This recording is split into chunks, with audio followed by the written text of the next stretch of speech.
My hands trembled so violently that I dropped my husband's funeral program, the heavy cardstock fluttering to the floor as a woman I'd never seen before approached the casket. The black dress I'd worn to say goodbye to Edward after 35 years of marriage suddenly felt too tight across my chest, constricting my already shallow breathing. 4 years of cancer caregiving had hollowed me out, left me fragile as ancient paper, but nothing had prepared me for this moment. The stranger placed her hand on Edward's chest, the chest I had bathed and medicated and monitored through countless nights of agony, and whispered words that shattered what remained of my world. Goodbye, my beloved husband of 37 years. Husband, 37 years. The words echoed in my skull like bullets ricocheting in a closed room. My knees buckled, the funeral home's thick carpet rushing up to meet me as darkness crowded the edges of my vision. My name is Josephine Harrington. I'm 68 years old, and this is the story of how I discovered my husband had been leading a double life for our entire marriage, and how his secret family tried to take everything after I'd spent 4 years nursing him through terminal cancer. If you've ever discovered that the life you built with someone was based on lies, share in the comments where you're watching from and how this has impacted your life. Mrs. Harrington, are you all right? The funeral director's concerned face swam into focus as he helped me to a chair. The room had gone silent, mourners frozen in tableau of confusion and discomfort. The woman, this other wife, stood her ground by Edward's casket, flanked now by 3 adults I'd never seen before. 2 men and a woman, all with Edward's distinctive hazel eyes and cleft chin. The family resemblance was unmistakable. Who are you people? My voice emerged as a rasp, my throat parched as if I'd swallowed sand. The woman straightened, her grief momentarily displaced by indignation. I'm Mildred Harrington, Edward's wife. These are our children, Walter, Bernice, and Edwin. Children. The word pierced me like a physical blow. After my 3rd miscarriage, Edward had held me as I sobbed, assuring me he was content with just us. That we didn't need children to be complete, that our life together was enough. There's been a mistake, I managed, the copper taste of fear flooding my mouth. I'm Edward's wife. We've been married for 35 years.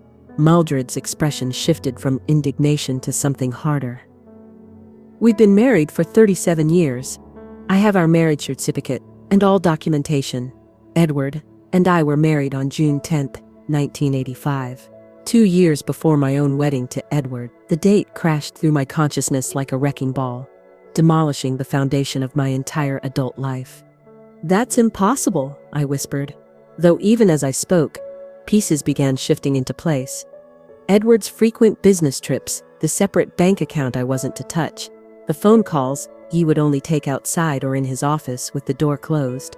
Mildred reached into her purse and withdrew an envelope, removing a document I recognized all too well, identical to the marriage certificate in my own fireproof box at home, but with a different date, different witnesses. Same Edward Harrington. I don't understand what's happening, I said, my voice small and distant to my own ears. The funeral home walls seemed to pulse inward and outward, the floor beneath me unsteady as a ship in high seas. I think we should continue this conversation privately, the funeral director interjected, his professional calm barely masking his discomfort. Perhaps in my office? There's nothing to discuss, said the older son, Walter, she'd called him. Our father's legal wife and children are here to lay him to rest.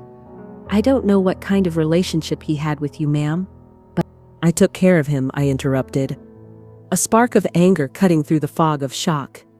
For 4 years, through aggressive pancreatic cancer. Where were you during his treatments? During the nights he couldn't sleep from the pain. During the experimental therapy that cost us our savings and then some. A flicker of something guilt, surprise, crossed their faces. Dad told us he was receiving treatment at Mayo Clinic, Bernice said, her voice faltering slightly. He said he wanted privacy during his illness. Privacy, I repeated, the word bitter as bile. I remortgaged our home to pay for his treatments. I administered 12 different medications daily. I drove him to 18/7 chemotherapy appointments. I bathed him when he couldn't stand. Where were you? The funeral director cleared his throat. Please, let's continue this in private. The other guests. I don't care about the other guests, I said, my voice stronger now, propelled by 4 years of exhaustion and grief now compounded by betrayal. I want to know why the man I nursed through terminal cancer, my husband of 35 years, apparently had another entire family I knew nothing about. The youngest son, Edwin, stepped forward. We could ask the same question. Our father never mentioned you either. The symmetry of our mutual shock might have been almost comical in another context. 2 families, each believing they were Edward's only one. 2 wives, each wearing a gold band he had placed on their finger with promises of exclusive devotion. Mrs. Harrington, the funeral director tried again. Both of you, please. I have documentation proving I'm Edward's legal wife, Mildred interrupted. And I've already filed the necessary paperwork to claim all marital assets, including the house on Maple Street. My house, the home where I'd cared for Edward through his final years, where I'd converted the dining room to a sick room so he wouldn't have to manage stairs, where I'd installed grab bars and a shower chair, and all the necessary accommodations for a dying man. You can't do that, I said. But even as I spoke, I felt the ground shifting beneath me again. If they had been legally married first, if Edward had never divorced her, what did that make me? What did that make our 35 years together? I've already done it, Mildred replied, her voice steady. My attorney has filed all the necessary documents. You'll be receiving formal notice to vacate the premises within 30 days. The room spun around me, faces blurring, voices becoming distant and muffled.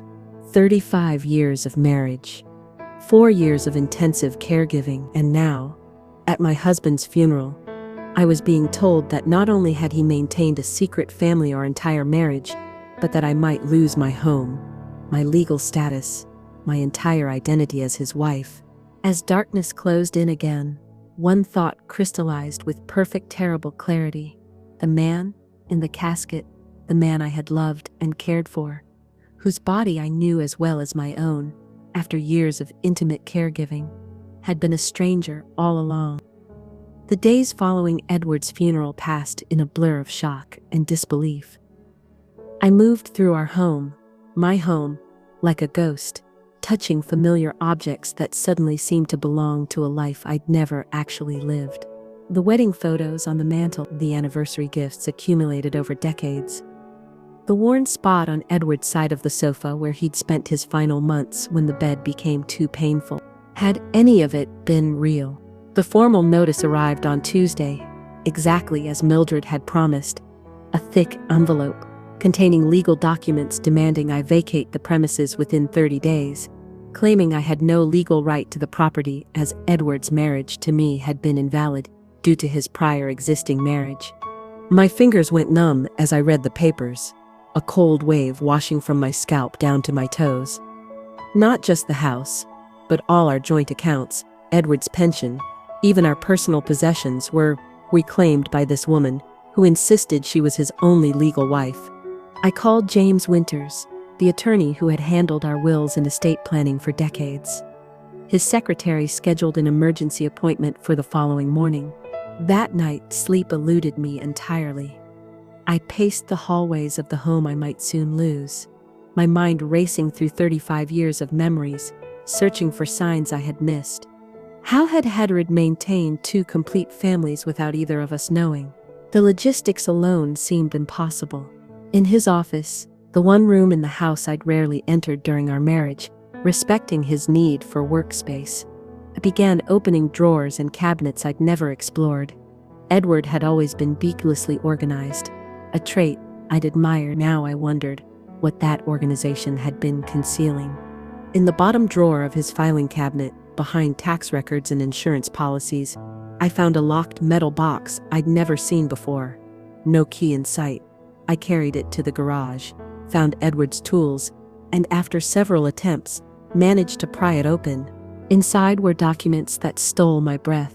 A second driver's license with Edward's photo, but a different address in Oakwood Heights. Credit card statements for accounts I'd never known existed. A family photo, Edward, Mildred, and their 3 children taken at what appeared to be their son Walter's college graduation. My stomach clenched so violently I had to rush to the bathroom, heaving until nothing remained but bitter bile. Afterward, I sat on the cold tile floor, my nightgown damp with sweat, trying to make sense of what I'd discovered.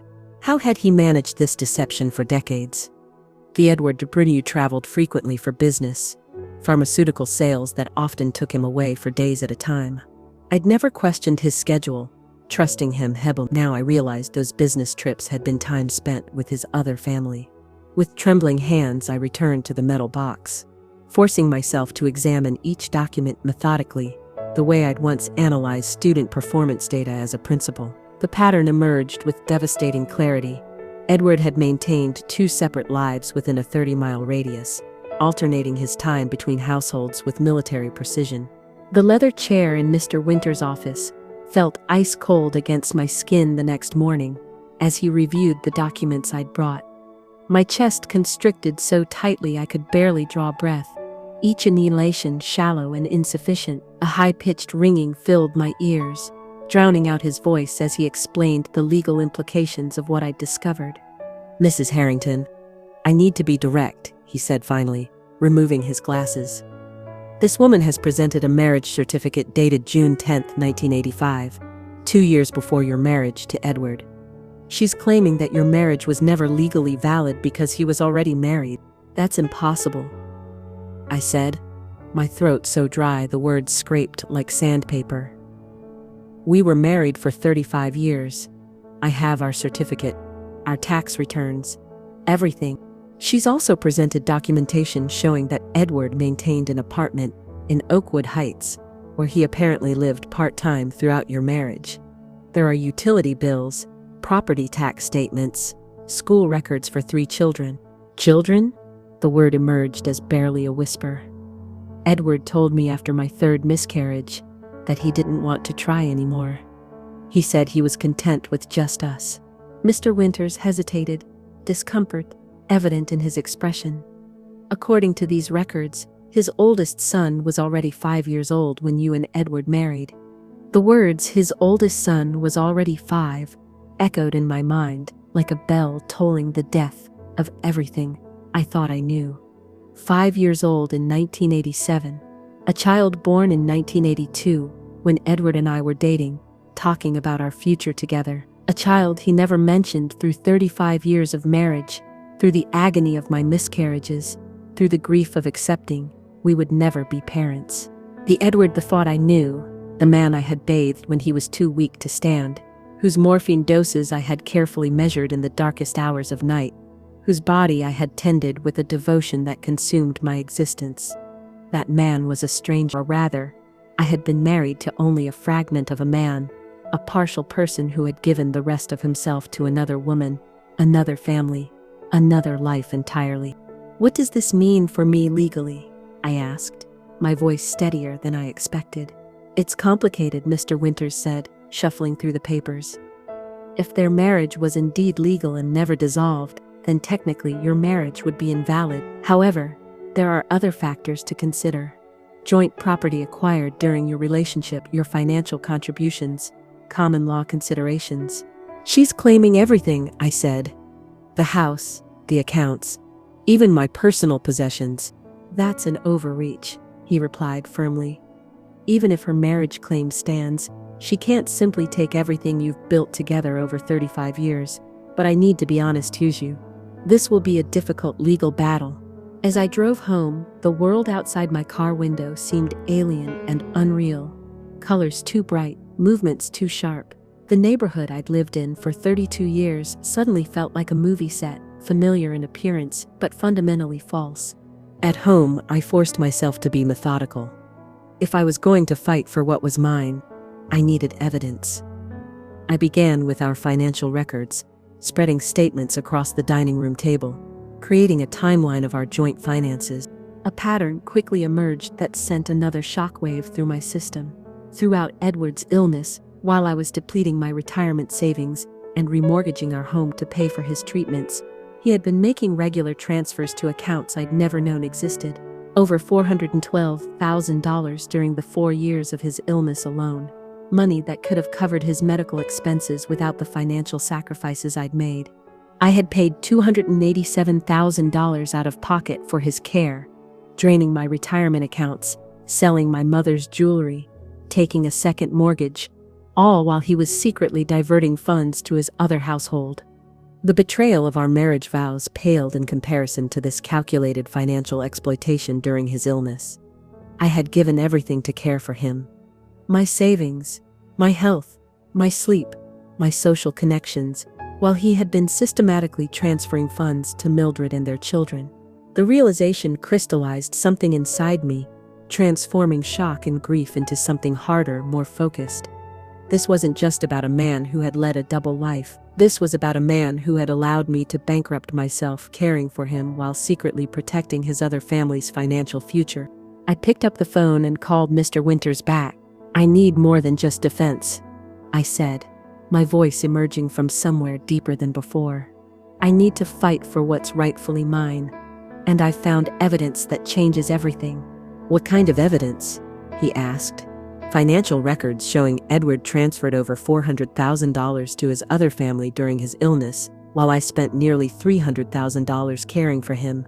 I have documentation of every penny, and I'm not going to let them take my home after that." The silence on the other end lasted several seconds. "Mrs. Harrington," he said finally, "I think we need to bring in a forensic accountant and possibly a detective who specializes in financial fraud. This goes beyond a simple inheritance dispute." As I hung up the phone, I caught a glimpse of myself in the hallway mirror. A woman I barely recognized, thinner, grayer, with shadows beneath her eyes from years of caregiving. But there was something else there too, something new in the set of my jaw and the straightness of my spine. The devoted wife who had sacrificed everything for Edward was gone.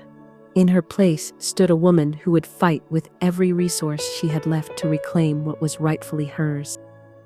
The next morning, I met with Sophia Rivera, the forensic accountant Mr. Winters had recommended.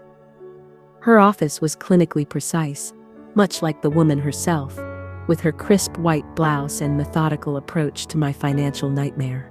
"These are remarkably organized records, Mrs. Harrington," she said, examining the documents I'd brought.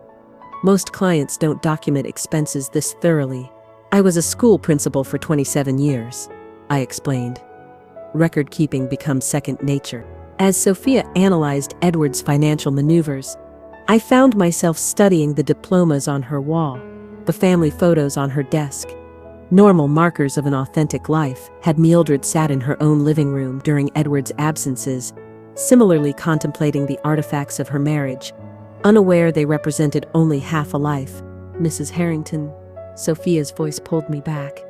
"I've identified a pattern of systematic fund diversion dating back much further than just his illness years."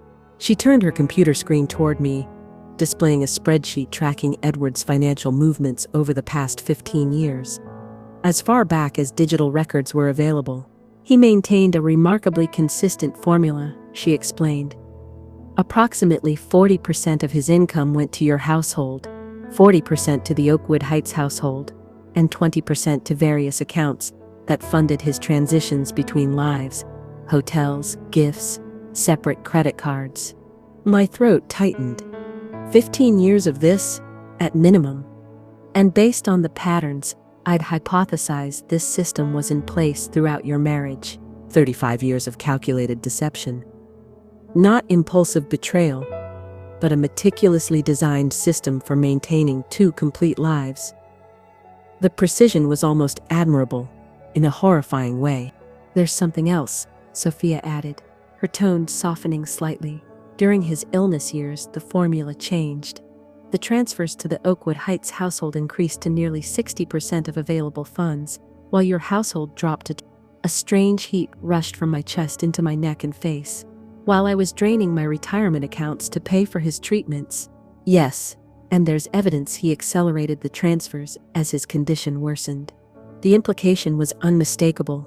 As Edward faced mortality, he had prioritized securing his other family's future over the wife who was physically caring for him through terminal cancer. "Is there any indication Mildred knew about me?" I asked, the question that had been haunting me for days. Sophia hesitated. There's no financial evidence either way, but Detective Morgan might have more insights when you meet him this afternoon. Detective Morgan's office at the Financial Crimes Division contrasted sharply with Sophia's orderly space papers, stacked haphazardly, coffee cups creating rings on folders, blinds askew. The man himself matched his hegemon. Rumpled suit, tired eyes, direct manner. "Mrs. Harrington," he said after reviewing my case, "what your husband pulled off is impressive in the worst possible way.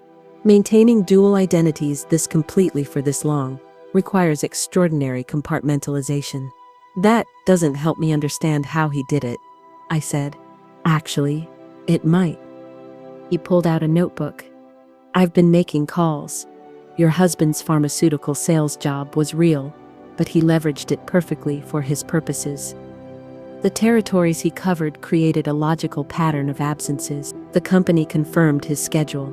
He consistently requested the same rotation for 30 years, Sundays through Tuesdays with us, Wednesdays through Saturdays with them," I said, the pattern now obvious. "Exactly." He created a work explanation that neither wife would question. But here's where it gets interesting. I spoke with his former supervisor. Edward turned down multiple promotions that would have disrupted the schedule. My fingers gripped the armrests of my chair. He sacrificed career advancement to maintain his double life. Yes, and he used technology to his advantage. Separate phones, separate email accounts. His company provided the perfect cover. They expected him to be unreachable during client meetings. As Detective Morgan continued outlining Edward's methods, my vision seemed to sharpen. The dim office suddenly coming into crystal clarity. I could see the dust motes dancing in the beam of afternoon light, the coffee stain on the detective's tie, the worn edges of the folders containing my case. "There's more," he said, his tone shifting. "I've located records of a divorce filing between Edward and Mildred from 1986, shortly before he married you." My breath caught. They were divorced? The filing exists, but there's no record of it being finalized. And here's the kicker. There's a second marriage license for Edward and Mildred dated 1988, a year after your wedding. The implications crashed through my consciousness. He divorced her to marry me legally, then had a ceremony with her afterward that she believed was legitimate. That appears to be the case. Legally, you are his widow, Mrs. Harrington. Your marriage was valid. Hers, at least the second one, was not. A weight I hadn't realized I was carrying suddenly lifted. I wasn't the mistress. I wasn't the secondary relationship. I was his legal wife. Does this mean the house is mine? My accounts? It significantly strengthens your position, but given the complexity, I'd still prepare for a legal battle. As I drove home, the setting sun cast long shadows across the road, much like the shadow Edward's deception had cast across my life. But for the first time since the funeral, I felt something beyond shock and grief, a sense of solid ground beneath my feet. At home, I found myself drawn to Edward's office again. With my new understanding of his methods, I examined the space with fresh eyes. The locked file cabinet, the desk positioned to prevent anyone from seeing his computer screen from the doorway, the landline with no caller ID. In the back of his closet, I discovered a small suitcase containing items I recognized as the transitional elements between his two lives. Neutral clothing that wouldn't raise questions in either household, duplicate toiletries, a second wedding ring, identical to the one he'd worn with me. As I held this tangible evidence of his deception, something shifted inside me, a clarity emerging from the fog of hurt and confusion. For 35 years, I had defined my worth through Edward's needs and approval. During his illness, I had erased myself almost completely, becoming merely an extension of his care. I had measured my value, how completely I could disappear into his requirements. Now, facing the ruins of that devotion, I was forced to confront an uncomfortable truth. Edward had never been who I thought he was, which meant the woman who had loved him, the identity I had built as his wife, was based on a fundamental deception. The realization didn't arrive with pain, but with clarity, sharp, clean, and undeniable.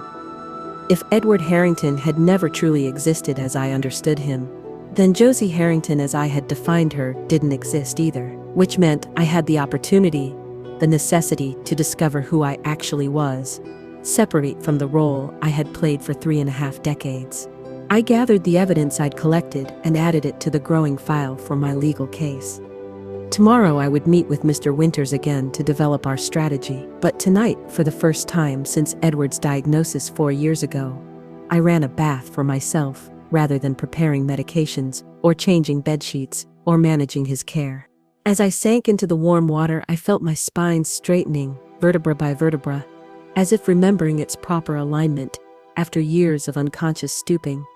The woman who had given everything to a man who had given her only half a life was gone. In her place was someone I was just beginning to recognize, someone who would fight with every resource she had left to reclaim what was rightfully hers. Not just the house and the assets, but her very self. The morning after my meeting with Detective Morgan, I woke with a clarity I hadn't felt since before Edward's diagnosis. The shock that had clouded my thinking was receding, replaced by a cold, precise focus. If I was going to reclaim my life, I needed a strategy as meticulous as Edward's deception had been. I called Mr. Winters and requested a meeting with his entire team. I want everyone who knows anything about my case in the same room, I told him.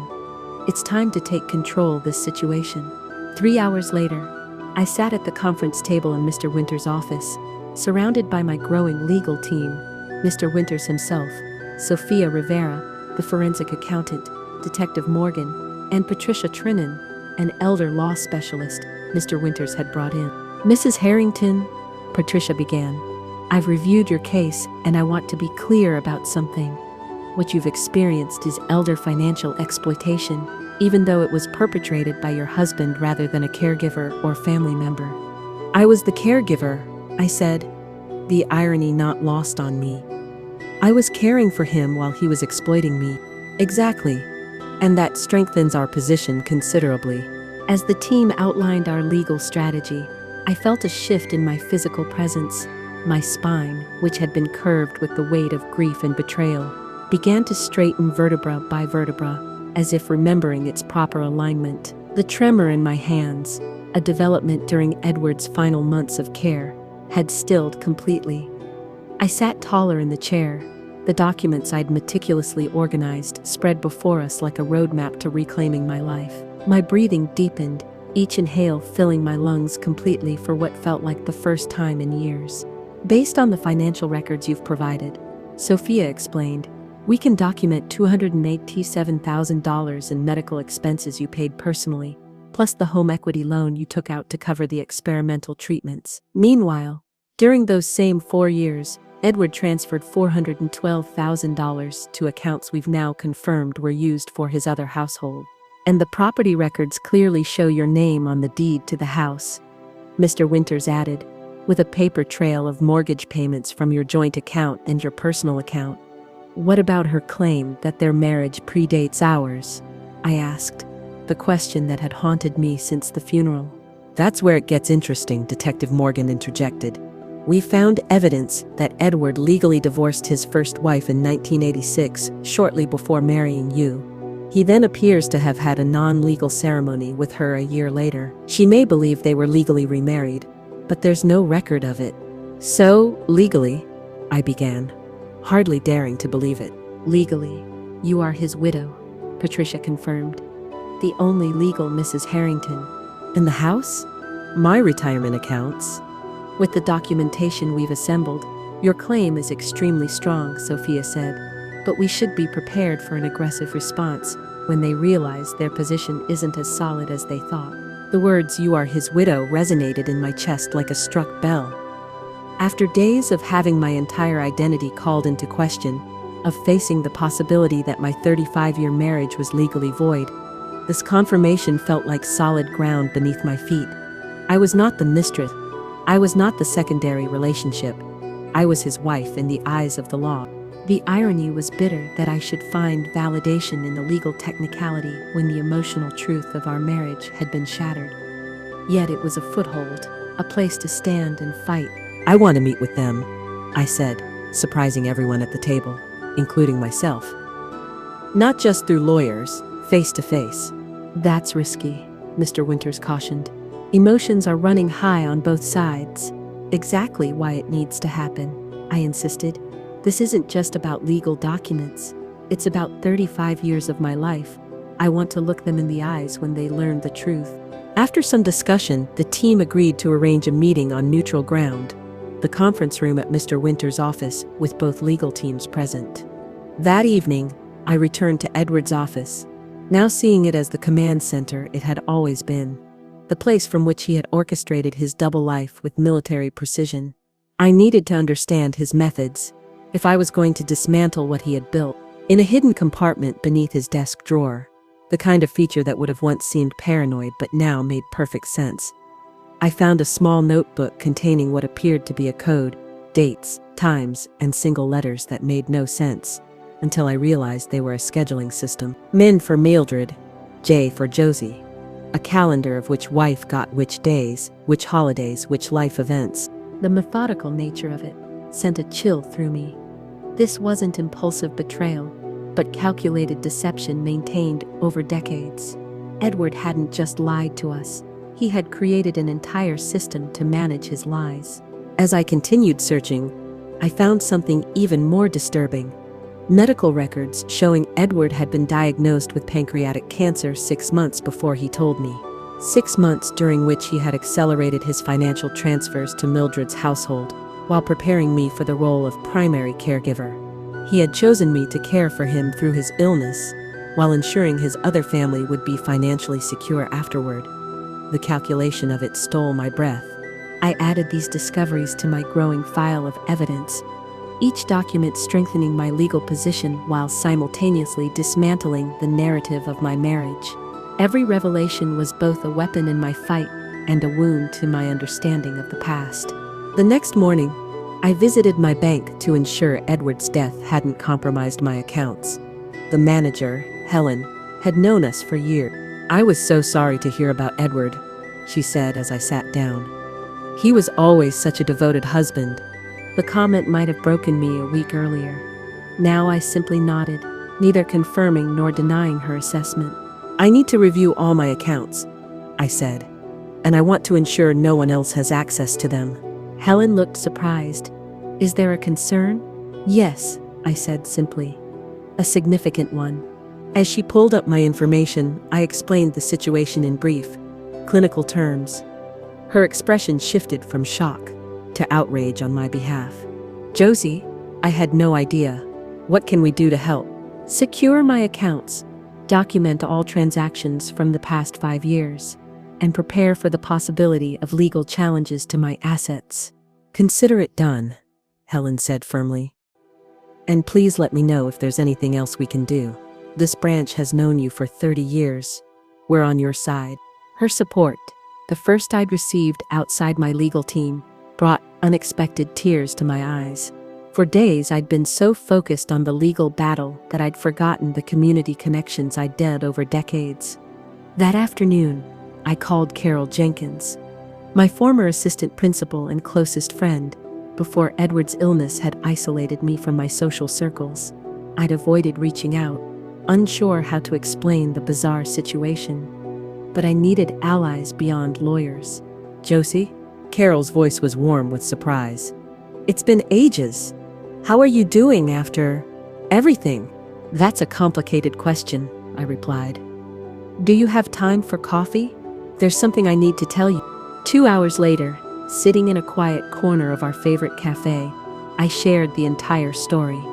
Carol listened without interruption, her expression moving from shock to disbelief to anger on my behalf. "That manipulative bastard," she said when I finished, her bluntness startling a laugh from me. "The first genuine laugh since the funeral. And you took care of him through everything." "I did," I acknowledged. "But now I need to take care of myself." "What can I do?" she asked immediately. "Be a witness," I said, "to who I was before all this, to my competence and stability. Mildred's lawyer has suggested I was confused or manipulated. I need people who can testify to the contrary." "With pleasure," Carol said, reaching across the table to squeeze my hand. "And I can think of at least a dozen former colleagues who would do the same." You weren't just respected as a principal, Josie. You were loved. As I drove home, Carol's words echoed in my mind. You were loved, not just by Edward, whose love had been divided and deceptive, but by colleagues, students, community members. People who had seen my worth beyond my role as a wife. For decades, I had defined myself primarily as Edward's wife, measuring my worth through his needs and his approval. Now I would define myself as my own advocate, measuring my worth by my ability to protect what was rightfully mine. The woman who had given everything to Edward was gone. In her place was someone stronger, clearer, more defined by her own boundaries than by others' expectations. And in 3 days, Mildred and her children would meet this new version of me, the woman who would fight with every resource she had left to reclaim her life. The conference room at Winters & Associates felt unnaturally quiet as we waited. My legal team, Mr. Winters, Sophia Rivera, and Detective Morgan sat beside me, our evidence meticulously arranged and labeled. Across the polished table, 4 empty chairs awaited Mildred and her children. "Remember," Mr. Winters murmured, "stay calm regardless of what they say. The documentation speaks for itself." I nodded, surprised by my own steadiness.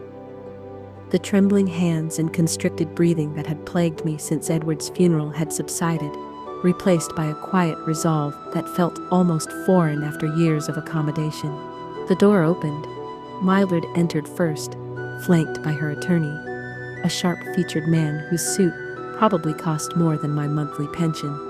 Walter, Bernice, and Edwin followed, their expressions a mixture of hostility and uncertainty. "Mrs. Harrington," Mildred's attorney began, pointedly addressing his client rather than me. "Yes?" We both responded simultaneously. A flicker of annoyance crossed his face. "Let's be clear. We're here as a courtesy. My client is Edward Harrington's widow and legal heir. We're prepared to offer a reasonable settlement to avoid prolonged litigation, but the family home and primary assets rightfully belong to Miss Harrington and her children." Mr. Winters smiled thinly. "Before we discuss settlements, we have information that significantly changes the legal landscape of this case." He nodded to Detective Morgan, who opened his folder. "I have located records of divorce proceedings between Edward and Mildred Harrington initiated in March 1986 and finalized in May 1986, approximately 1 month before Edward legally married Josephine." Mildred's face paled. "That's impossible. Edward and I were married in 1985 and remained married until his death." "You were indeed married in 1985, Detective Morgan continued, "and you participated in a ceremony with Edward in 1988. However, that second ceremony occurred after he had legally divorced you and married Josephine. The second ceremony was not legally registered." "He wouldn't have divorced me," Mildred insisted, her voice rising. "We have 3 children together. We built a life together." "No one is disputing your relationship with Edward," Mr. Winters said carefully. "But legally, Josephine is his widow. Their marriage license, dated June 8, 1987, is valid and recognized by the state." Mildred turned to her attorney, panic edging into her expression. "This can't be right. Edward told me he divorced her years ago." "He lied to both of us," I said, my voice emerging steady and clear. "For different reasons, but with equal skill." The room fell silent as my words landed. For the first time, Mildred truly looked at me, not as a rival or obstacle, but as someone who might understand her position. "We've also documented significant financial improprieties," Sophia added, sliding copies of her analysis across the table. "During Edward's illness, while Mrs. Josephine Harrington spent $28,000 on his medical care, he secretly transferred $412,000 to accounts benefiting your household." Walter leaned forward, scanning the documents. "Dad told us his medical expenses were covered by insurance." "They weren't," I said simply. "I remortgaged our home. I depleted my retirement accounts. I sold family heirlooms to pay for experimental treatments that might extend his life." Bernice's expression softened slightly. "We didn't know. He never told us he was sick until the final stages. He said he wanted to protect us from worry, while I was administering 12 different medications daily." I continued, driving to 18,000 chemotherapy appointments and sleeping 3 hours a night to monitor his pain levels. Edward was ensuring your financial security at my expense. Edwin, the youngest, looked genuinely distressed. We had no idea someone else was caring for him. He told us he was at Mayo Clinic, that professional nurses were handling everything. I was the nurse, I said. I was also his legal wife. Mildred's attorney cleared his throat. These financial transfers, while concerning, don't change the fact that my client had a decades-long relationship with Edward and has 3 children with him. No one is disputing that. Mr. Winters replied, but legally, Josephine is Edward's widow. The house on Maple Street is in both their names, with right of survivorship. The joint accounts legally transfer to her.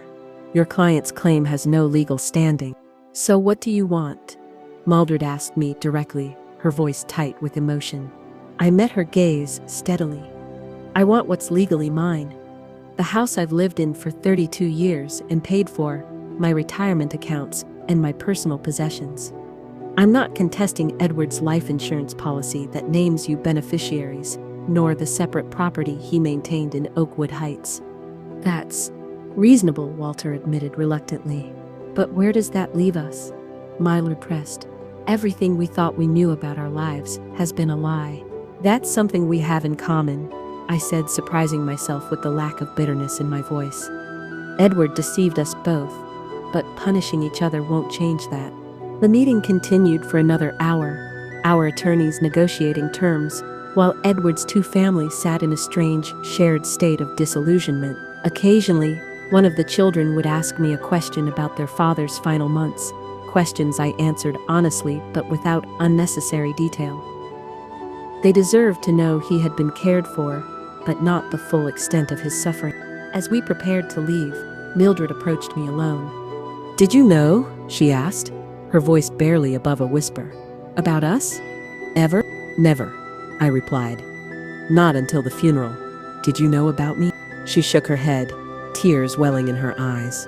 37 years. How could I not have known? I had no answer for her. The same question had haunted my sleepless nights since the funeral. I'm sorry, she said finally, for trying to take your house, for the things I said at the funeral. I truly believed I was his only wife. So did I replied simply. The legal resolution proceeded more smoothly than anyone had anticipated. Mildred withdrew her claims to my property. The court recognized my status as Edward's legal widow. The house remained mine, along with our joint accounts and our retirement funds. Edward's life insurance policy, which had always named Mildred and the children as beneficiaries, went to them without contest. His separate property in Oakwood Heights likewise remained with them. It wasn't a perfect resolution, nothing could be, given the circumstances, but it was fair. 3 months after Edward's funeral, I stood in our bedroom. My bedroom now, sorting through his remaining possessions. Most had already been donated or discarded, but one box remained. Cufflinks, watches, the thunical items he'd worn throughout our marriage. As I lifted his favorite watch from the box, I noticed something odd about the back. Pressing a hidden catch, I discovered a secret compartment containing a tiny photograph. Edward, Mildred, and their children on one side. Edward, me, and our dog Rusty on the other. A literal double-sided life, carried against his skin every day. I closed the compartment and placed the watch back in the box. Tomorrow I would send it to Walter, who had his father's wrists and hands. He should have this piece of the man we had both loved and never truly known. That evening, I sat on my patio watching the sunset, a glass of wine in hand, a small pleasure I denied myself during years of caregiving. The house behind me was transformed. Edward's medical equipment long gone, rooms rearranged to suit my preferences rather than his needs. The woman who had defined herself solely as Edward's wife and caregiver was gone too. In her place sat someone stronger, clearer, more defined by her own boundaries than by others' expectations. At 68, I had discovered that starting over wasn't just for the young. In fact, it took the perspective of decades to understand that reinvention wasn't failure.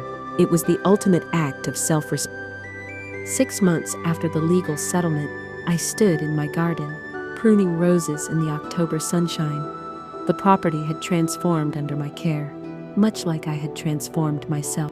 The first month after securing my legal rights had been devoted to reclaiming my space.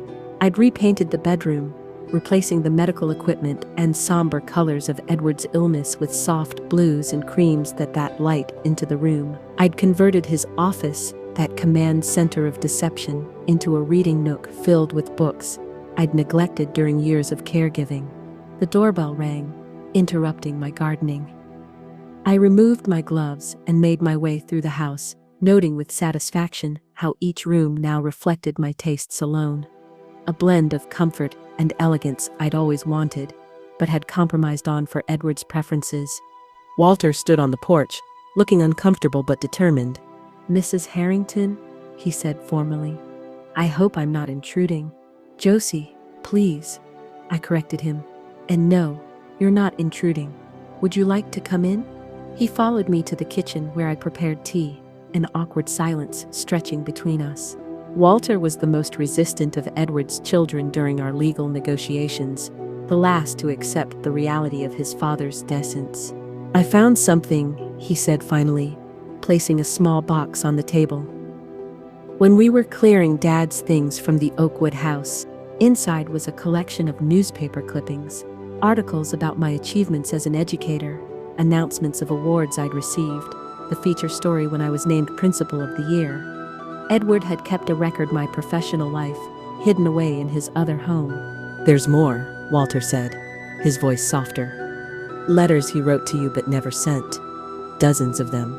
My hands trembled slightly as I opened one, dated during his final year. "Josie? As you sleep in the chair beside my hospital bed, I'm struck again by the depth of my failure. You've given everything to care for me, never knowing you're tending to only half a man. The medication makes me confused sometimes, and I fear I'll call you by her name. Even now, I can't bring myself to make this right. What would honesty serve, except to destroy both worlds I've created? So I'll take this secret to my grave, and you'll never know that, despite my deception, my love for you was real. Edward." The words blurred as tears filled my eyes. Not for the man I'd lost, but for the authentic relationship we'd never had. "There are journals too," Walter continued, "going back decades. He wrote about both families, both lives, about the compartmentalization that became second nature, about the guilt." "Why are you showing me this?" I asked, wiping my eyes. Walter looked down at his hands so like his father's. "Because I needed you to know he wasn't a monster. Just a deeply flawed man who created a mess he couldn't fix." He paused. "And because I wanted to thank you for caring for him when we didn't know he needed care." After Walter left, I sat with Edward's letters, reading his private thoughts, the closest to honesty he'd ever managed. They changed nothing about our legal situation, nothing about his decades of deception, but they something I hadn't expected. Context for a man I'd never truly known. That evening, I attended my first meeting of a support group for widows, something I'd avoided for months, unsure how to explain my unique situation. To my surprise, when I finally shared my story, wasn't met with disbelief, but with understanding. "My Harold had a gambling addiction he hid for 30 years, said Doris, a woman in her 70s. "Remortgaged our house 3 times without telling me. James had another family in the Philippines," offered Sylvia. "I found out at his funeral when they called asking for money. Richard emptied our retirement accounts 2 months before his heart attack," added Constance. "His secretary was 28. Their stories weren't identical to mine, but the underlying experience was the same. Discovering the person you'd built your life around wasn't who you thought they were. Having to reconstruct not just your future, but your ending of your past. How do you move forward?" I asked them. "When everything you thought you knew was based on lies." Doris reached over and patted my hand. "You saved the true parts, honey. There were true parts, even in the lies." Her words stayed with me as I drove home. The true parts. Edward's pride in my career, evidenced by those hidden clippings, his genuine remorse, revealed in those unsent letters. The moment's connection that, while existing within a framework of deception, had contained authentic emotion. I could acknowledge these truths without excusing his betrayal. I could integrate this complex understanding into my new life without being diminished by it. 2 weeks later, I received an unexpected call from Bernice, Edward's daughter. "Mom's in the hospital," she said without preamble. "Stroke. She's asking for you."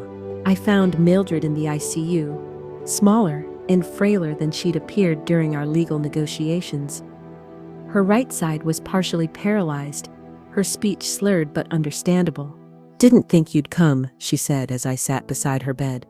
"I wasn't sure I would either," I admitted. We sat in silence for a moment, these two women who had unwittingly shared a husband for 35 years. "Found his journals," she said finally. "Read yours too." I nodded, understanding she meant Edward's writings about me. "He loved you," she continued with effort. "Differently than me. But real, he loved you too," I replied, surprised to find I believed it. "We both loved a man who didn't fully exist." A tear slipped down her cheek. "Wasted so much energy hating you. Before I knew you." "I understand," I said. I felt the same. "Life's too short," she whispered, "for hate." As I left the hospital, I felt something shift inside me, not forgiveness exactly, but a release. Mildred and I would never be friends, but we were bound by a unique shared experience that no one else could fully understand. There was a strange comfort in that connection. The following month, I enrolled in a digital photography course at the community college, something I'd always wanted to explore but had set aside during my career, and then during Edward's illness. At 68, I was the oldest student in the class, but my years as an educator had taught me that learning has no age limit. My first assignment was a self-portrait. I set up the camera in my garden, surrounded by the roses I'd nursed back to health after years of neglect during Edward's illness. The resulting image captured something I hadn't expected to see. A woman with silver hair and clear eyes, standing straight-backed among blooming flowers, her expression serene but determined. My instructor, a man half my age, studied it thoughtfully. "There's a story here," he said. "A before and after, though we only see the after." "Yes," I agreed. "That's exactly right." As autumn deepened into winter, I continued rebuilding my life, reconnecting with former colleagues, strengthening new friendships, exploring interests I'd set aside. I maintained a distant but civil relationship with Edward's other family, bound by our shared experience of loving and losing the same complex, deeply flawed man. At the winter solstice, the darkest day of the year, I hosted a small gathering at my home. Friends from different chapters of my life mingled in rooms now fully transformed to reflect my tastes and preferences. As I looked around at these people who knew and valued me for myself, not as an extension of Edward, I felt a sense of wholeness I hadn't experienced in years. Later, as the last guest departed, I stood on my porch watching snowflakes drift through the darkness. At 68, I had discovered that starting over wasn't just for the young. In fact, it took the perspective of decades to understand that reinvention wasn't failure. It was the ultimate act of self-respect. The woman who had defined herself solely as Edward's wife and caregiver was gone. In her place stood someone stronger, clearer, more defined by her own boundaries than by others' expectations. Not despite the betrayal I had experienced, but because of it, I had finally found myself.